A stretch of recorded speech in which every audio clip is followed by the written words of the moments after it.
국제 경기가 풀리지도 않았고 중국 경제가 좋지도 않은데 작년에 5.2% 했다고 이번에 또 5% 한 건 약간 욕심부린 거 아니냐라는 이제 시각이 있어요. 전체적으로 보면 약간 주저하고 있다. 문호 개방했으니까 들어와라. 중국 기업하고 똑같이 대접해 주겠다라는 얘기를 계속 했어요. 그런데도 경기가 안 좋으니까 주저하고 있는데 반간첩법 발표하죠. 대외관계법 이런 거 만들어가지고 보복 조항 같은 거를 신설을 했단 말이죠. 그러니까 이런 부분들에 대한 논의가 중국 정부에서도 어느 정도까지 이거를 끌고 가야 되는지에 대해서는 좀 고민인 것 같아요.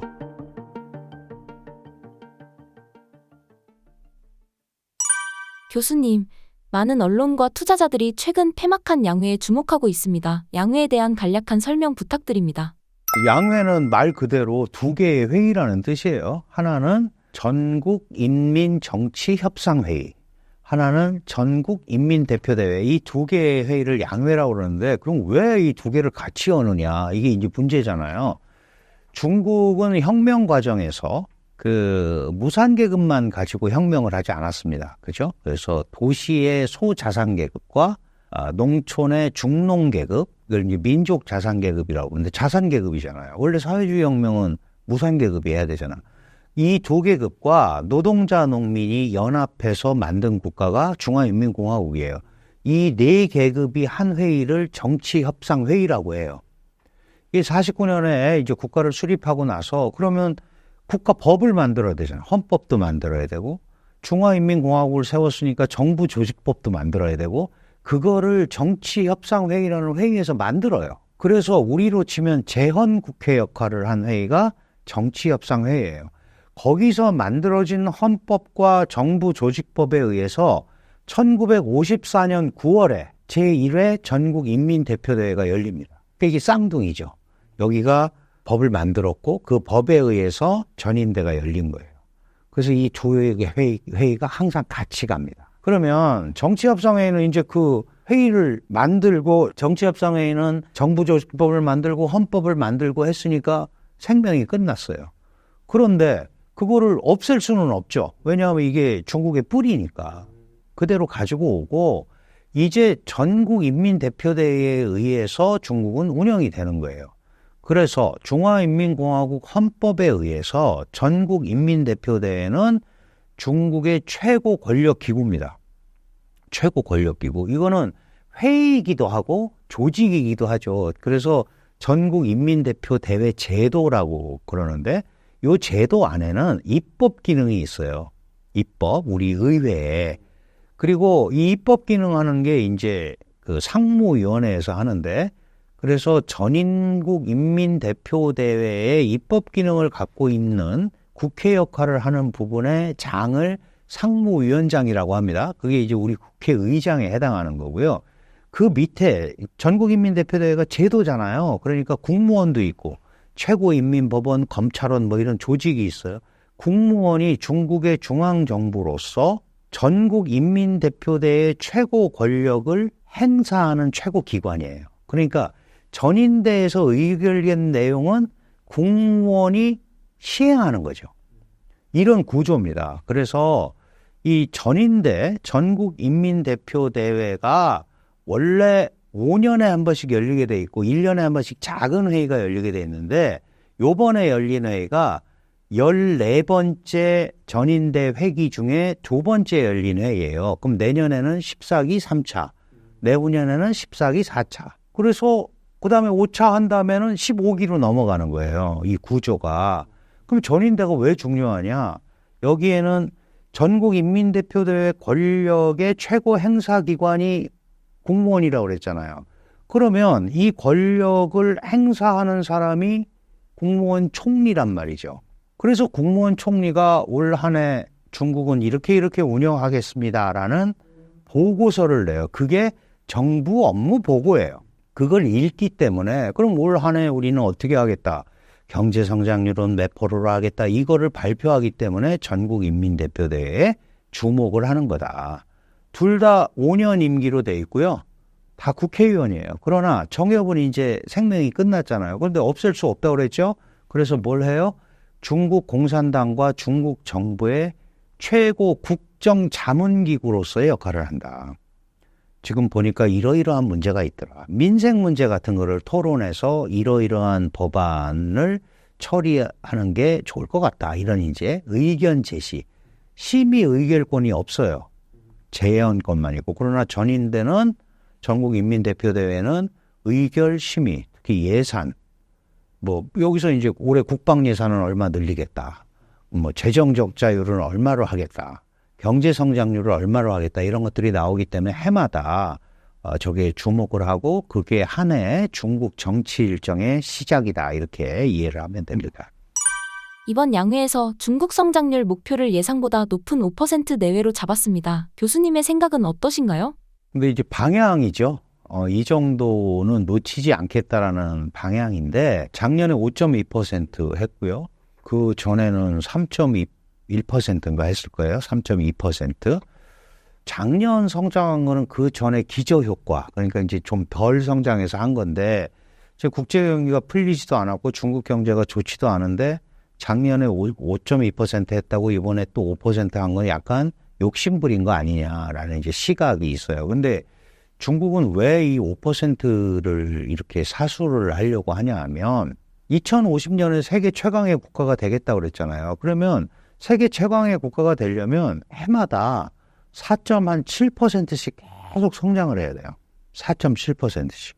그러니까 5% 내외니까 그 정도로 성장을 해야 2050년에 세계 최강의 국가가 돼요. 더 중요한 거는 GDP 1%당 약 240만 개에서 250만 개 일자리가 창출이 돼요. 그러면 중국은 취업 압박이 1년에 한 1200만 개 정도 일자리를 만들어내야 되거든요. 그러면 한 5% 가까이 가야 1200만 개 일자리가 채워지는 거예요. 그래야 경제가 돌아간다는 거잖아요. 그렇기 때문에 많은 기관이나 이런 데서 그거 너무 높이 잡았다라고 하지만 중국 정부는 이 방향성에 대한 거를 놓치고 싶지 않은 거고 대내외적으로 메시지를 보내는 거죠. 그리고 만들 수 있죠. 저 성장률을. 소비가 안 되면 투자를 집중적으로 집어넣어갖고 수치를 맞출 수는 있을 거예요. 그런데 뭐 또 코로나나 이런 것처럼 특별한 문제가 생기면 어렵겠지만 어쨌든 저거는 중국 경제가 장기적으로 저런 방향을 향해서 간다라는 대내외적인 메시지 이렇게 이해하시면 되고요. IMF나 뭐 세계은행 같은 데는 뭐 4.6% 심지어는 뭐 4.2% 이렇게 보는 데도 있고 또 뭐 작년에 무슨 5.2%야 실제로는 4%도 안 될 거야 막 이렇게 보는 데도 있고 그렇거든요. 근데 어쨌든 수치적으로는 저렇게 나오고 저 수치는 작은 수치가 아니잖아요. 뭐 우리나라도 2%도 안 되게 가고 있고 세계 제2위의 경제 성장률인데 어쨌든 그런 것들을 지속적으로 알리고 방향을 잡음으로써 성장하는 시장, 완만하지만 회복된 시장이라는 메시지를 국내외적으로 주려는 노력이다. 이렇게 이해를 하고 있습니다.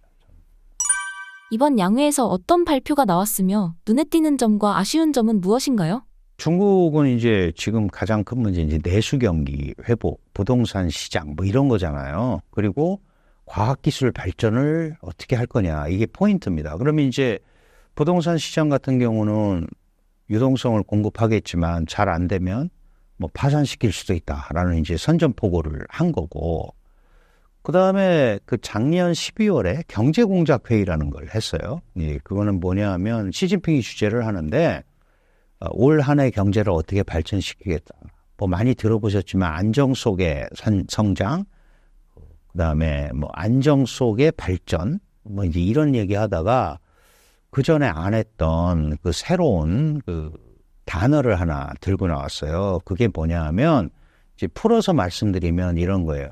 어떤 게 문제가 생기면 그거부터 없애고 새로운 제도를 냈는데 이제 그게 아니고 이 제도를 존속하는 가운데 이 문제가 어떻게 되는지를 보고 가자. 그러니까 과거 같으면 문제가 생기면 일단 그거를 처리하고 새로운 제도를 만들었는데 지금 제도를 존속하면서 요게 어떤 문제가 있는지를 한번 살펴보자. 이제 이런 메커니즘으로 약간 바뀐 거예요. 그럼 무슨 얘기냐 하면, 중국 정부가 예전보다는 조금 온건하게 뭐를 좀 바라보려는 거 아닌가 하는 그런 시각도 있어요. 근데 이런 얘기들을 왜 내온 거냐 하면, 기본적으로 중국이 세계적 국가가 되려면 결국은 뭐 내수 이런 거는 이제 국내에서 해서 돌리는 거고, 미국과 경쟁하려면 역시 가장 중요한 게 과학기술이란 말이죠. 미국이 그걸 알고 과학기술을 압박을 하잖아요. 그러니까 결국은 과학기술을 독자적으로 발전시키지 않고서는 세계적 국가가 될 수 없다라는 결론에 도달하는 거죠. 그래서 작년 경제공작회의에서 처음으로 내수가 중요하다가 2번으로 밀렸고, 과학기술을 발전시키자가 1번으로 갔어요. 이번 양회에도 그게 신질량이라는 신품질 산업, 신품질 제고, 그러니까 새로운 차원의 산업을 만들자라는 거를 시 주석이 강조를 했단 말이죠. 그 리창 총리가 많이 들어보셨지만 AI 플러스라는 정책을 내놨어요. 사실은 이건 또 리커창 총리도 옛날에 했던 거예요. 인터넷 플러스. 그게 이제 지금 AI로 이렇게 살짝 바뀌었잖아요. 결국은 과학기술이 아니면 안 된다. 그 다음에 뭐 전기차 배터리라든가 태양광이라든가 바이오 산업 이런 거를 신성장 동력 산업. 이제 옛날 같이 뭐 이렇게 다른 거 만들어 갖고는 안 되고, 과학기술로 무장된 기술을 갖고 있지 않으면 안 된다. 그래서 이번에도 보면 그 부동산 정책이나 이런데 과도한 돈은 안 집어넣겠다고 한 반면에 과학기술 예산은 10% 이상 증액을 했단 말이죠. 그러니까 집중적으로 과학기술 분야 발전에 투자를 하겠다. 그런 게 이번 양회의 가장 큰 특징으로 볼 수 있는 거고, 다만 그런 과학기술 집중 발전을 시키는 게 중국 정부의 의도대로 갈 수 있을까? 왜냐하면 미국의 기술 패권과 둘러싼 압박, 미국의 조치들이 워낙 강하게 이어지고 있기 때문에 그게 어느 정도까지 효과가 있을까에 대해서는 약간 반신반의하는 큰 흐름이 있죠. 아시다시피 2025 중국 제조라는 거 들어보셨을 거예요. 2025 중국 제조. 하여간 10개 분야의 신성장 동력 산업을 발전시켜서 세계적 국가가 되겠다. 이것도 시진핑 체제 들어오고 나서 리커창 총리가 발표한 거예요. 결국은 시지 주석이 강조하는 거는 뭐냐 하면 과학기술로 무장된 현대화된 사회주의 국가. 과학기술 사회주의라고 그래요. 이거가 목표니까 결국은 이번 양회에서도 그런 부분의 흐름을 가장 크게 강조했다. 결국 전체적으로 보면 작년 경제공작회의에서 했던 내용의 재판. 특별히 달라진 게 없다. 다만 이제 몇 가지 신성장 동력 산업, 그 다음에 AI 플러스, 그 다음에 과학기술 분야의 집중적 투자. 이런 것들에 좀 초점이 더 많이 맞춰져 있다. 이렇게 보면 될 것 같습니다.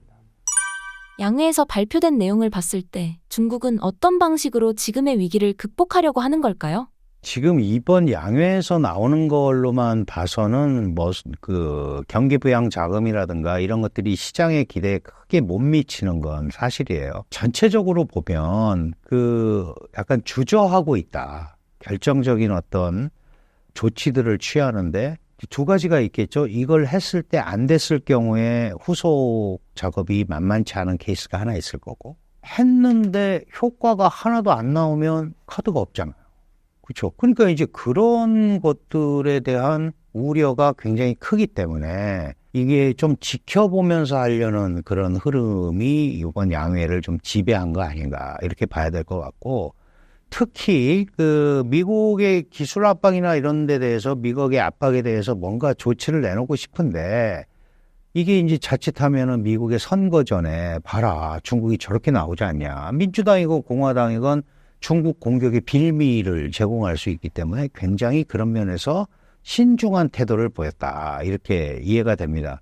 어쨌든 올해는 이제 경제 발전에 조금 초점을 맞추면서 지켜보는, 특히 부동산 같은 경우는 이게 한 번에 해결하기가 굉장히 어렵기 때문에 일정 부분 또 구조조정의 기회로 활용하려는 면도 충분히 있는 것 같고요. 그러다 보니까 거기에 대해서 과감한 조치나 이런 것들이 시장의 기대만큼은 가지를 않은 것 같아요. 중국 정부가 여력은 있다고 생각을 합니다. 여력은 있다. 돈을 어느 정도 풀어서 활성화를 시킬 여력을 있는데 그게 중국 정부가 생각한 것만큼의 효과가 안 나타나면 후속 조치들이 나오기가 쉽지가 않다. 이제 그 점에서 조금 지켜보는 형태로 가는 거 아니냐. 결국은 이제 국내에서 문제가 잘 해결이 안 되면 해외 시장이 좀 활성화되거나 심리가 회복이 돼서 뭐 중국이 다시 그 해외 투자를 유치하거나 뭐 이제 이런 부분들의 일이 이제 외부적으로 좀 해결이 되는 것도 기대를 하고 있는 것 같습니다. 근데 그 부분에 대해서는 자신은 없어요. 중국 정부도. 왜냐하면 내수도 강조하고 최혜국 대우라고 들어보셨죠? 그러니까 중국 국내 기업하고 똑같이 대접해 주겠다. 이런 것들을 그냥 하잖아요. 지금 트럼프는 중국에 대해서 최혜국 대우를 안 할 수도 있다. 뭐 자꾸 반칙하고 그러니까 이렇게 얘기하고 있는데 중국은 작년부터 시 주석이나 리창 총리가 나서서 문호 개방했으니까 들어와라. 중국 기업하고 똑같이 대접해 주겠다라는 얘기를 계속 했어요. 그런데도 경기가 안 좋으니까 주저주저 하고 있는데 잘하시는 뭐 반간첩법 발표하죠. 무서워서 가겠어요? 많은 사람들이 대외관계법 이런 거 만들어가지고 이제 소위 보복 조항 같은 거를 신설을 했단 말이죠. 그러니까 이런 부분들에 대한 논의가 중국 정부에서도 어느 정도까지 이거를 끌고 가야 되는지에 대해서는 좀 고민인 것 같아요.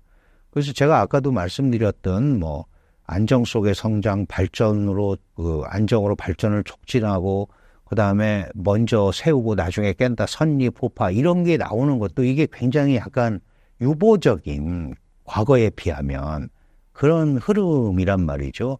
그런 전반적인 흐름 속에 있지 않을까. 적어도 미 대선 전까지는 그런 것들을 많이 볼 것 같아요. 지금 양안 관계가 좋지 않은데 중국 국민의 단합을 위해서 전쟁 제스처를 취하는 걸까요? 사실 어떤 국가가 계획한 대로 잘 안 되고 그러면 이제 눈을 좀 돌리는 방법으로 이 다른 거에 관심을 끄는 방법이 있죠. 시진핑 체제는 대만 통일, 이 민족 통일의 과업을 내세웠기 때문에 여러 가지로 궁지에 몰리면 혹시 대만에 대한 무력 사용이나 이런 가능성이 뭐 없다고는 할 수 없어요. 근데 문제는 그런 무력 사용을 했을 때 이게 단순하게 중국과 대만만의 문제로 끝나면 되는데 사실은 이제 미국이 중국과 수교하면서 자연스럽게 이제 대만하고는 단교를 했죠. 그러면서 대만 관계법이라는 법을 1979년에 미 의회에 만들어놨고 그거에 의해서 대만을 지원하게 돼 있어요. 그리고 바이든 대통령은 계속해서 우리는 대만한테 한 약속이 있다. 보호해 주겠다. 그러니까 자칫 양안의 충돌은 미중 충돌을 야기할 수도 있습니다. 그러면 지금 시진핑 체제에서 경제도 어렵고 막 그런데 효과 달성도 불분명한 이런 행동을 했을 때 오히려 그게 시진핑 체제를 더 불안하게 만들 수도 있거든요. 그래서 지금은 아마 그런 상황은 아닌 것 같다. 이렇게 이해가 되고 또 하나는 대만의 군사력이 사실 만만치 않아요. 싸우면 안 되지만 러시아, 우크라이나하고는 다릅니다. 대만은 일단 베이징, 상하이를 겨냥하고 있는 사거리 2,500km짜리 미사일이 약 700기씩 있고요. 그런 일이 벌어지면 안 되지만 중국도 상당한 피해를 감수를 해야죠. 그래서 이제 그런 직접적인 것보다는 뭐 해상 봉쇄 훈련이라든가 이런 걸 통해서 중국이 대만의 압박을 계속 넣을 가능성이 크고요. 또 이제 미국은 그 부분을 벗어나기 위해서 공해 항행의 원칙이라는 거 있잖아요. 남중국해 이런데. 왜냐하면 이제 남중국해를 해서 올라오면 대만 해협으로 연결이 되니까 그런 쪽에서 중국과의 갈등 이런 것들은 특히 남중국해를 둘러싸고는 증폭될 가능성이 굉장히 크다.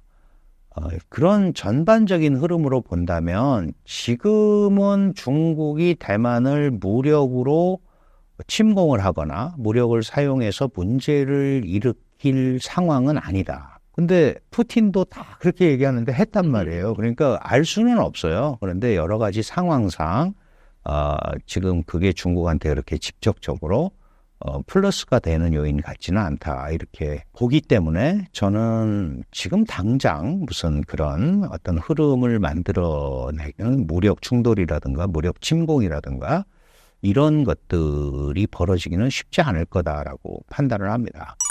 신사임당 구독자분들께 해주고 싶으신 말씀이 있나요? 사실 최근에 이제 중국을 둘러싸고 뭐 이제 끝났다 망한다 막 그러는데 뭐 그럴 수 있습니다. 그럴 수 있는데 저는 이제 중국 공부하는 사람으로서 팩트에 기반한 분석 그런 걸 가지고 판단을 했으면 좋겠다라는 생각을 하고요. 망한다 안 망한다도 중요하죠. 그런데 이제 그런 과정이 우리한테 어떤 영향을 끼치나가 더 중요하기 때문에 그러려면 객체를 조금 더 객관적이고 분석적으로 바라보는 시각이 필요하다라는 생각이 듭니다. 조금 더 귀 기울이시고 보시면 나름대로 그 어떤 흐름을 잡을 수 있지 않을까 생각해서 맹목적으로 뭐 이렇게 중국 붕괴론이나 이런데 너무 쉽게 그 휩쓸리지 않았으면 좋겠다라는 생각을 저도 요새 유튜브 하면서 많이 생각이 들었습니다. 고맙습니다.